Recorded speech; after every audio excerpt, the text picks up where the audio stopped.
자, 고난주간 우리 두 번째 특별 새벽기도 우리에게 주시는 말씀과 기도 제목 우리 나누도록 하겠습니다. 먼저 기도 제목 한번 따라 하십니다. 기도의 힘으로 사명을 잘 감당하게 하시고 사단의 시험도 이기게 하소서. 이 아침에 새벽에 나오신 여러분들을 축복하면서 우리 옆 사람을 격려함 주겠습니다. 당신의 기도는 힘이 있습니다. 네. 예수님께서 끝까지 십자가의 사명을 잘 감당할 수 있었던 것은 다른 것이 아니라 기도의 힘 때문이었어요. 그 기도의 힘은 기도의 습관으로부터 나왔습니다. 39절 보세요. 예수께서 나가사 습관을 따라 감난산에 가시매 제자들도 따라 갔더니. 예수님은 십자가의 큰 고난과 위기를 만나 평소 습관을 따라 기도의 장소인 감난산에 가셨어요. 기도는 평상시에 습관이 되어야 잘할 수가 있어요. 그래야 위기와 고난 때에 기도할 수 있는 힘이 생기는 거예요. 위기가 왔다고 모든 사람들이 기도하는 것은 아닙니다. 보통 사람이 고난이나 위기가 찾아오면 먼저 사람의 힘으로 그 문제를 해결하려고 해요. 그러다가 안 되면 주저앉게 되는 것이지요. 그러면 이제 믿음의 사람들은 어떤 생각을 하냐면 기도해야 될 때구나라고 생각을 하게 되는 것이죠. 그러나 기도할 때를 안다고 해서 모든 사람이 기도하는 것은 또 아닙니다. 왜냐하면 육신의 연약함을 이기고 기도의 자리에 나아갈 최소한의 영적인 힘이 없기 때문에 그래요. 평상시에 기도가 되어 있는 사람은요, 큰 고난을 만나고 큰 위기를 만나면 어떻게 될까요? 당장 문제를 해결할까요? 그렇지 않습니다. 흔들립니다. 마음에 동요가 있고요. 시험에도 들어요. 그런데 기도할 때구나라는 걸 알아요. 그리고 그 기도할 영적인 최소한의 힘을 갖고 있어요. 네, 평상시에 그것을 쌓아둔 것이거든요. 그런데 평상시에 기도가 되어 있지 않은 사람은 기도해야 될 때라는 것을 알아도 마음만 원하지 피곤한 육신, 연약한 육신을 끌고 나갈 영적인 힘이 부족하다는 것을 우리는 깨닫게 됩니다. 그래서 이렇게 나약해진 성도는 기도의 습관을 가진 영적인 사람이 때로는 이끌어줘야 한다. 그래서 십자가를 두고 예수님은 너무나 힘드셨어요. 많은 사역을 감당하면서 예수님 힘들다 말씀하지 않았고 식사할 겨를이 없이 일을 하셨어도 예수님이 그렇게 연약한 모습을 보인 적은 없는데 십자가를 앞에 두고는 유독 힘드셨고 육체적으로 영적으로 고통을 받으셨고 그리고 마음의 감정의 동요도 일어나는 것을 우리는 보게 됩니다. 얼마나 힘들었으면 그럴까요? 근데 예수님은 평상시에 습관대로 기도하는 기도의 힘으로 감난산으로 가서 그 자리에서 기도했다는 거죠. 근데 그 감난산은 어떤 곳이냐면 가룟 유다가 잘하는 곳이에요. 즉 가룟 유다가 예수님을 잡을 수 있는 너무나도 익숙한 장소였다는 거죠. 참 아이러니하지 않습니까? 기도의 장소에 가면 가룟 유다에게 발각되어 잡힐 수 있는 자리인데 기도의 자리에 나아가는 것은 예수님은 내가 고난을 당해도 영적인 힘을 얻으면 나는 담대히 사명과 시험을 감당할 수 있다고 믿었기 때문에 오히려 붙잡히는 장소인 감난산을 가졌다. 참 그것이 너무나도 은혜가 됐어요. 저는 오늘 또 말씀을 묵상하면서 또 준비하면서 정말 수없이 전했던 말씀 아닙니까? 무릎을 계속 쳤어요. 내 무릎을. 무릎이 멍들지 않을 정도로 쳤는데 왜냐하면 정말 주님 대단하다. 우리에게 이런 좋은 영적인 교훈을 주십니다. 또 한편으로는 내가 참 못났구나 하면서 또 무릎을 쳤는데 여러분도 한번 오늘 말씀 드리면서 무릎을 좀 치면서 말씀을 들으면 좋겠다. 지금 너무나도 지금 십자가를 앞에 두고 너무 힘들고 죽게 생겼는데 예수님이 그 와중에도 자기 혼자 기도하러 가지 않고 제자들을 끌고 가서 기도의 자리로 이끌고 있다는 거죠. 왜요? 내가 사는 길도 기도해야 되는 거지만 나를 따르는 제자들도 사는 길은 기도하는 길밖에 없다고 여겼기 때문이죠. 그래서 40절에 예수님이 그것에 이르러 그들에게 이르되 유혹이 빠지지 않게 기도하라 하시고. 자, 여러분 적용을 한번 해보죠. 여러분과 함께 기도의 자리로 나아가야 될 사람이 좀 생각나지 않습니까? 내가 기도의 자리에 나아보니 우리 가족 중에, 우리 성도 중에, 우리 친구 중에 기도해야 될 때인데 라고 느껴지는 사람들이 있습니까? 먼저 그 사람들을 위해서 중보기도 하시기 바랍니다. 그리고 시험에 들지 않게 끼어 기도하도록 한번 권면하시기 바라요. 자, 우리가 신앙생활 할 때 사명을 위해서도 기도해야 되지만 마귀의 유혹과 시험을 위해서 반드시 기도해야 합니다. 어떤 성도는 사명을 열심히 감당하는데 자주 시험에 빠져요. 열심히 사명을 감당하는 건 너무 좋은데 또 너무 자주 시험에 빠지니까 그것도 참 안타까워요. 그래서 사명을 위한 기도도 해야 되지만은 시험에 빠지지 않도록 기도해야 된다. 그러니까 사명을 잘 감당하는데 시험에도 잘 빠지는 사람은요, 사명을 위한 기도보다는 시험에 빠지지 않게 더 기도해야 될 것 같아요. 그래야만 사명을 온전히 감당하는 거예요. 기도는요, 마귀의 시험과 유혹을 깨닫게 해요. 영적인 눈이 밝아지게 하거든요. 근데 마귀의 유혹과 시험을 깨달았다고 해서 이기는 건 아니에요. 예수님처럼 더욱 간절히 힘있게 기도해야만 마귀를 대적할 수 있는 영적인 능력이 생깁니다. 할렐루야. 예수님은요, 이미 시험과 유혹을 기도와 말씀으로 이긴 경험이 있으세요. 계속 이기셨죠. 평상시 습관대로 아침에 또 저녁에, 심지어는 또 밤새면서 홀로 하나님과 교제하셨어요. 그런데 제자들은 그렇지 않았습니다. 평상시에 기도의 습관이 되어 있지 않은 이 제자들은요, 예수님이 십자가에 못 박힌다고 하니까, 죽는다고 하니까 상당히 슬픔에 빠졌어요. 사람이 슬픔에 빠지면요, 육신도 약해지고 진이 빠져요. 그러면 기도할 힘이 없죠. 그러나 기도의 습관이 된 사람들은 슬픔에 빠지고 고통에 빠지고 힘이 쫙 빠져도 기도할 힘만큼은 내려놔요. 왜요? 그게 나를 살리는 거거든요. 제자들은 그거를 아직 몰라요. 그래서 예수님께서는 제자들이 지금 기도의 자리에 나왔지만 기도에 실패할 줄 알아요. 참 여기서 저는 예수님의 너무나 따뜻한 사랑을 알게 돼요. 지금 기도의 자리에 데리고 나왔지만 실패할 줄 알지만 이 기도의 자리에서 혹시 실패했을지라도 나중에 이 습관이, 이 경험이 시험당할 때 회개하고 다시 일어설 수 있게 하기 위한 거예요. 그러니까 우리가 정말 기도해본 경험이 있는 분들은 기도해야만 시험 이긴다는 것을 몸소 체험하게 되죠. 그래서 저 사람 지금 시험 들고 있는데 기도하라고 얘기를 합니다. 근데 그 사람이 기도하라고 해도 기도하지 않아요. 마음이 아파요. 안타까워요. 그래도 언젠가는 기도할 수 있게 하기 위해서 가르쳐주는 것은 중요하다. 예수님이 지금 그러한 모습을 제자들에게 보이고 있다는 거죠. 사랑하는 여러분, 우리는 사랑하는 가족과 성도들에게 영적으로 깨어서 시험과 유혹에 넘어지지 않도록 기회가 있을 때마다 말해줘야 될 줄 믿습니다. 두 번째로는요, 예수님의 기도는 천사가 돕는 기도였다. 43절 봅니다. 43절. 천사가 하늘로부터 예수께 나타나 힘을 더하더라. 겟세마네 기도가 복음서에 다 나오잖아요. 근데 이 누가복음에만 나오는 게 예수님이 기도할 때 천사가 나타나서 예수님의 기도를 도왔다. 힘있게 도왔다는 표현이 나와요. 그러니까 복음서마다 특징이 있어요. 그러니까 이 마태복음 읽었다고 해서 누가복음 똑같네 그러면 안 돼요. 거기서 또 주어진 영적 교훈이 있는데 여기서 누가복음을 통해서 주시는 겟세마네 이 기도는 참 우리에게 영적인 어떤 그 특별한 은혜를 얻게 해요. 무엇을 의미할까? 천사가 돕는 기도를 했다. 그러니까 예수님에게만 그렇게 할까요? 그렇지 않다는 거예요. 우리에게도 그런 일이 일어난다는 거죠. 즉 예수님이 기도할 때 천사가 나타나서 그 기도를 돕는 기도라면 어떤 기도일까? 자기 욕심을 위해서, 그렇죠? 자기 욕망을 위해서 하는 기도, 천사가 나타나서 야 욕망 이뤄라, 야망 이러진 않았을 거 아니에요.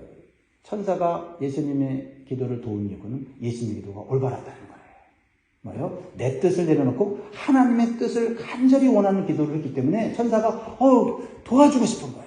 힘을 주고 싶은 거예요. 물론 예수님은 하나님의 아들이시에요. 도움을 필요하지 않은 존재지만 육신을 입고 왔어요. 이 얘기는 뭐예요? 육신을 입고 있는 우리가 천사의 힘을 받아서 더 열심히 기도할 수 있다는 것을 가르쳐 주는 거 아니겠어요?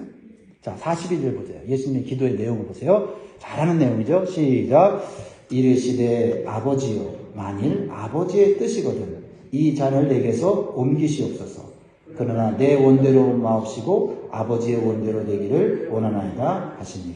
여러분, 우리의 어떤 그 기도는 뜬구름 기도가 아니에요. 그냥 지식적 기도가 아니에요. 하나님 뜻대로 하는 기도 해야지. 지식을 갖고 있다고 해서 그 기도가 온전한 기도가 되는 게 아니에요. 내 뜻을 알아야 돼. 내 욕망을 알아야 돼. 내 감정을 알아야 돼요. 하나님의 뜻과 내 뜻 사이에서 우리는 분명히 하나님의 뜻을 붙잡고 내 뜻을 내려놓는 그 과정이 분명하게 있어야 된다는 거죠. 그렇죠? 예. 그러니까 사실은 우리가 대표 기도할 때나 우리가 개인적으로 기도할 때나 우리가 얼마든지 하나님 내 뜻을 내려놓고 하나님의 뜻을 이루게 하옵소서 얼마든지 그렇게 말할 수 있지만 실질적 삶 속에서 내 뜻 내려놓습니까?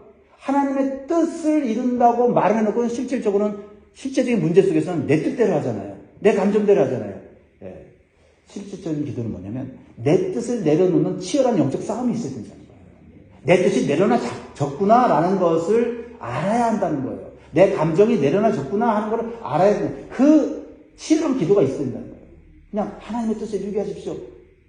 그러고는 내 뜻을 내려놓지 않은 채 내려놨다고 착각해서는 안 된단 말이죠. 예수님의 기도가 그런 기도였어요. 예수님은요, 내 뜻, 내 감정, 내 원함이 분명했어요. 그건 육신적인 인간을 가진 사람의 모습을 그대로 갖고 있었다는 거예요. 근데 하나님이 원하시는 뜻대로 하려고 노력했어요. 그러면 예수님이 하나님의 뜻을 몰랐을까요? 예수님은 처음부터 아시는 분이에요. 알아도 그 뜻을 따르기에는 많은 장애물이 있다는 걸 예수님은 보시고 기도하셨다라는 것입니다. 그래서 우리는 분명히 기도할 때 내 뜻과 하나님 뜻을 분명히 둘 다 볼 수 있는 영적 눈이 있어야 돼요. 그래야만 내 뜻을 이루는 그런 기도를 하지 않을 뿐 아니라 하나님 뜻을 이루게 해달라고 하고는 또 내 뜻대로 하지 않는, 내 뜻대로 하는 우를 범하지 않을 수 있다는 거죠. 두 번째로 천사가 힘을 더하는 기도는 온 몸과 마음을 쥐어짜듯이 간절히 기도했다는 거예요.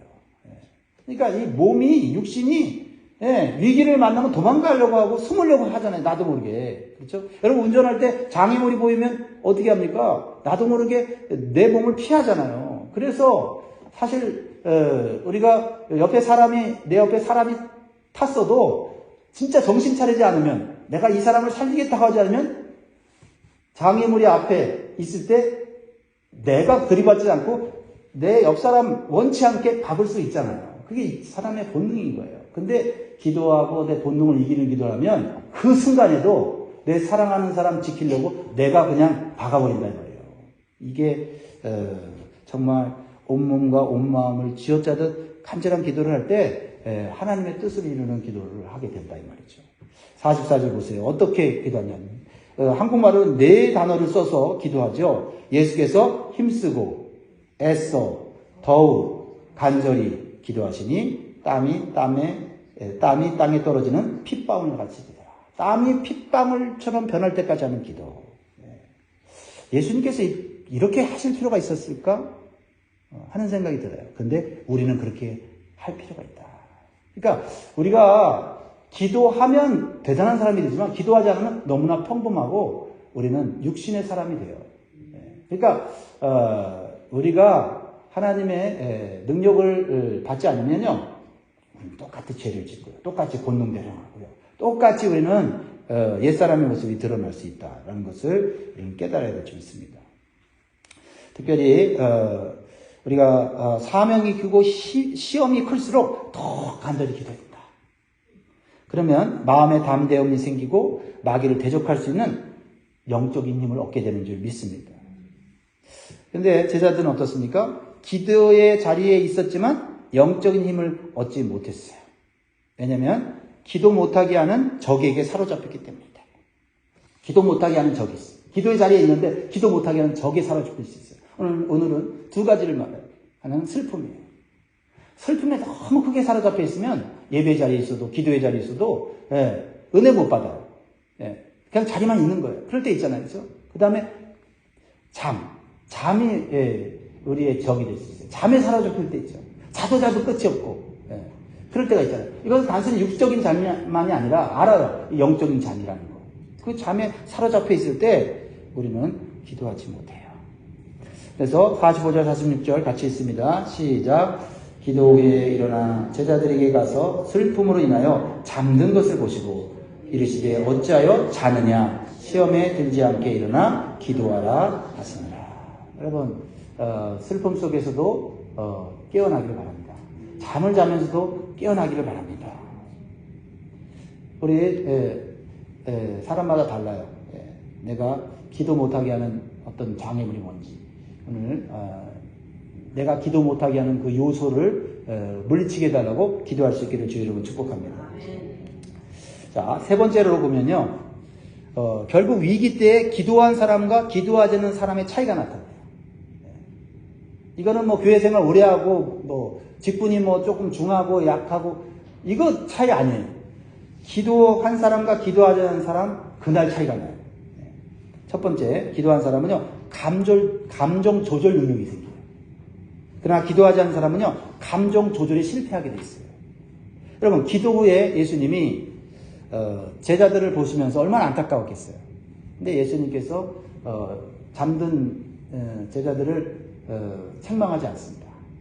처음에는 교육하기 위해서 훈련하기 위해서 왜 내가 기도할 때 기도하지 않느냐 책망 쪽으로 얘기하셨지만 이제 예수님 기도 딱 끝난 다음에는 제자들을 향해서도 감정이 딱 정리가 됐어요. 이 사람들 나 배반할 사람들인 거 다 알아요. 도망갈 사람들 아는데 감정 정리가 딱 된 거예요. 근데 더 크게 예수님의 마음을 감정을 흔들어 놓으시는 존재가 누구냐면 가룟 유다예요. 가룟 유다가 군사들을 이끌고 와서 예수님께 입맞춤을 합니다. 그 입맞춤은 사랑을 표현하는 입맞춤인데 그 사랑을 표현하는 입맞춤으로 예수님을 죽이려고 하는 거예요. 우리도 때때로 그걸 느끼지 않습니까? 저 사람이 나한테 친절하게 대하는 이유가 겉으로는 친절하게 대하지만 속마음은 다르다는 걸 알 때 얼마나 감정의 요동이 일어납니까? 근데 기도하고 나면 그런 감정의 요동함을 내가 지킬 수 있다는 거죠. 알면서도 예수님은 가룟 유다에게 뭐라고 얘기해요? 47절 48절에 보면 말씀하실 때 한 무리가 오는데 12 중에 하나인 유다라 하는 자가 그들을 앞장서 와서 예수께 입을 맞추려고 가까이 앉으라. 예수께서 이르시되 유다야 네가 입맞춤으로 인자를 파느냐. 이거 예수님이 기도하지 않았다면 내 이놈 내 죄를 알렸다 뭐 이러면서 내가 네 속마음을 모르지 않냐 이렇게 했을 텐데 예수님은 알아요. 네가 입맞춤으로 나를 팔려고 왔느냐 했을 때 예수님의 감정의 동요가 없어요. 뭐예요? 네가 하고 싶은 대로 네 마음대로 나를 요리해 먹어. 네 마음대로 나를 네가 팔아라. 내가 네가 원하는 데 주게. 그래서 담대함과 감정의 요동함 없이 그대로 하는 거예요. 사실은 가룟 유다의 뜻대로 하는 건 아니고 하나님의 뜻이 그거예요. 하나님의 뜻이 팔리는 거예요. 하나님의 뜻이 희생하는 거예요. 그러니까 감정의 요동이 없는 거예요. 그 사람이 어떻게 하든 그 사람이 어떻게 나를 비난하든 어떻게 조롱하든 그거는 내가 받아들여야 될 사명이고 운명이라고 생각하니까 감정의 요동이 없는 거예요. 여기까지 가신 거예요. 그러니까 분노를 할 수밖에 없는 상황에서 감정을 조절할 수 있는 온유함은 기도의 열매로 주어지는 거예요. 이 온유함은 항상 갖고 있는 게 아니에요. 구약성경에 가장 천하의 가장 온유한 사람이라고 표현을 할 때 누구를 얘기했냐면 모세를 얘기했어요. 모세가 기도하고 하나님의 은혜를 받았기 때문에 온유했어요. 그런데 그가 계속 이스라엘 백성들에게 불평을 듣고 원망을 듣고 당신이 지도자냐 하면서 끊임없이 하니까 이 모세도 견딜 수가 없어. 스트레스를 받아서. 그래서 나중에 어떻게 했어요? 하나님께서 반석을 명하여 물을 내라고 하는데 너무 스트레스 받고 너무 이제 막 견딜 수 없어갖고 하나님의 명령되지 않고 그냥 홧김에 그냥 지팡이로 돌을 쳤잖아요. 바위를 쳤잖아요. 그래서 물이 나왔잖아요. 하나님의 약속대로 물은 냈지만 하나님의 뜻대로 한 건 아니에요. 감정 조절에 실패했어요. 이게 사역자들도 다 그렇게 될 수 있다는 거예요. 대단한 모세도 그럴 수 있다는 거예요. 대부분의 인생은 온유했어요. 그러나 기도하지 않고 마음 준비가 안 됐을 때는요, 그렇게 될 수 있어요. 폭발할 수 있다는 거예요. 그러니까 사람을 그렇게 볼 수 있어야 돼요, 우리가. 그러나 중요한 것은 기도하느냐 안 하느냐가 중요하다는 거죠. 반면에 기도에 실패한 제자들은요, 감정 조절이 일단 안 돼요. 감정이 폭발해요. 그래서 칼을 들어요. 칼을 들어서 사람을 칩니다. 49절에 그의 주위 사람들이 그 된 일을 보고 여짜오되 주여 우리가 칼로 치리까 하고 50절 그 중에 한 사람이 누굴까요? 베드로죠. 다른 성경에 보면 베드로가 그렇죠? 한 대제사장의 종을 쳐 그 오른쪽 귀를 떨어뜨린지라. 혹시 이 장면 보고 속이 시원한 분 계십니까? 예전에는 저 속이 시원한 적 있어요. 아, 예수님 너무 당하기만 하고 예수님 너무 나약하고 왜? 힘이 있는데 왜 이렇게 힘을 안 쓰지? 그런데 베드로가 용기 있게 나타나서 탁 칼을 꺼내갖고 그냥 상대방의 대제사장의 종의 귀를 확 잘라버리니까 속이 확 시원하면서 잘했다. 근데 그거 기도 안 한 사람의 마음이에요. 베드로의 마음은 주님을 위해 싸우는 거예요. 주님을 위해 일하는 거예요. 그런데 방법은 세상 방법이었다. 그렇죠? 네. 기도하지 않으면 세상의 무기인 칼로 싸우지만 기도하면 영적인 무기인 말씀으로 승리하게 된다는 거예요. 그러나 먼저 기도한 사람은 말씀으로 자기 자신과의 싸움에서 승리해요. 자기 자신과의 싸움에서 이기는 거지 상대방과의 싸움에서 이기는 게 아니에요. 먼저 기도한 사람은 나 자신과의 싸움에서 이겨요. 감정을 조절하는 거예요. 힘을 조절하는 거예요. 51절 보세요. 기도한 예수님의 모습 시작. 예수께서 일러 이르시되 이것까지 참으라 하시고 그 길을 만져 낫게 하시더라. 여러분 기도하면 인내심이 더 생겨요. 원래 성품에 인내심이 좋은 사람이 있는데 그 사람도요 기도하지 않으면 인내에 한계가 있어요. 근데 기도하면 인내 못하는 사람도 이상하게 인내할 힘이 생겨요. 그래서 집에 가서 야 오늘 어떻게 내가 잘 참았지? 신기하네? 하면서 자기 머리를 이렇게 또닥거려줘요. 잘했다 이렇게. 왜요? 기도했기 때문에. 예수님께서 베드로에게 뭐라고 말해요? 이것까지 참으라. 따라합니다. 이것까지 참으라. 그러나 우리는 잘 참다가도 남들보다 많이 참았는데 야 이건 너무한다. 이건 못 참아. 이건 못 참아. 이건 너무하지 않아? 이건 누가 들어도 못 참을 거야. 근데 예수님께처럼 기도하면 이것까지 참자 이렇게 되는 거예요. 그럼 실수하지도 않고 내가 폭발해갖고 예전에 좋았던 이미지 다 망가뜨리지 않아요. 차라리 한두 번 참고 그냥 폭발하면 되는데 끝까지 참다가 폭발하면 정말 이게 스스로 자괴감이 들죠. 보세요. 예수님은 감정 조절까지 성공했지만 오히려 대적인 원수까지도 품고 치료해주는 것까지 가요. 그렇죠? 뭐예요? 베드로가 홧김에 대제사장 종의 길을 쳐서 문제를 더 심각하게 만들었어요. 어떻게 해요? 예수님이 그 문제를 해결하잖아요. 이렇게 기도한 사람은 남이 저지르는 문제까지 덮어버리는 거예요. 할렐루야. 이것이 기도의 힘입니다. 한 가지 더 살펴보자면 기도하는 사람은 하나님의 때를 아는 지혜와 결단을 하게 된다. 그러나 기도하지 않으면 하나님의 때를 알지 못하고 자신이 희생해야 될 때를 알지 못하기 때문에 실수하게 되고 실패하게 된다. 그래서 에너지를 잘못 사용하게 돼요. 힘을 잘못 사용하게 돼요. 그러나 예수님은요, 열심히 사역할 때와 희생할 때를 분명히 하셨어요. 그러니까 예수님은 힘이 없어서 죽은 게 아니에요. 예수님은 엄청난 힘이 아직도 있어요.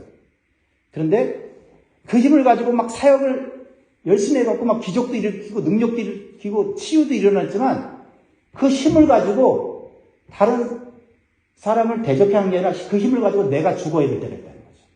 그때를 아는 거예요. 자, 52절, 53절. 예수께서 그 잡으러 온 대제사장들과 성전의 경비대장들과 장로들이 이르시되 너희가 강도를 잡는 것 같이 검과 몽치를 가지고 나왔느냐? 53절 같이 했습니다. 내가 날마다 너희와 함께 성전에 있을 때 내게 손을 대지 아니하였도다. 그러나 이제는 너희 때요 어둠의 권세로다 하시더라. 이게 보통 힘든 말이 아니에요. 예수님은 힘이 없는 상태가 아닌데 지금 내가 너희들에게 잡혀 죽겠다는 거예요. 그러니까 너희들 뜻대로가 아니라 하나님 뜻대로 죽고 내가 다른 사람을 살려야 하기 때문에 죽는 거라는 거죠. 그러니까 기도로 준비되어 있지 않으면 이때가 가장 힘든 때예요. 능력받아서 힘이 있는데 막 일하고 싶은데 그때 하나님의 뜻이 열심히 일하는 게 아니라 죽는 거예요. 희생하는 거예요. 다른 사람을 살리는 거예요. 야, 이때 얼마나 힘들겠어요. 힘이 없고 뭐 연약하고 뭐 이러면 모르겠지만 말이죠. 사랑하는 성도 여러분, 기도의 힘은 내가 열심히 일하기 위해서도 기도의 힘을 받는 거지만 내가 죽기 위해서 기도의 힘을 받아야 될지 믿습니다. 우리도 하나님의 능력 받아서 열심히 사역할 때가 있어요. 이때는요 아무도 못 건드려요. 그러나 때로는 내 자신의 자존심과 명예와 인기를 내려놓고 조용히 침묵하고 죽어야 될 때가 있어요. 이때는 내가 죽고 다른 사람을 살리는 때다. 이때를 모르면 경고망동하는 거예요. 사실 이것이 물을 자르듯이 그렇게 탁 되는 게 아니에요. 많은 기도와 많은 마음의 갈등과 결단을 통해서 해야 되는 영적인 과정이다. 말씀 뵙겠습니다. 사랑하는 성도 여러분, 우리는 오늘 이 말씀을 통해서 기도하는 자와 기도하지 않는 자의 차이를 분명히 볼 수 있었어요. 그리고 기도를 왜 해야 되는지, 기도를 방해하는 요소가 무엇인지도 배웠어요. 무엇보다 평상시 기도의 습관이 얼마나 중요한지를 깨달았습니다. 이번 고난 주간을 통해서 다시 한번 사명은 감당하고 시험은 이기는 기도의 사람 되시기를 주의 이름으로 축복합니다. 기도하겠습니다.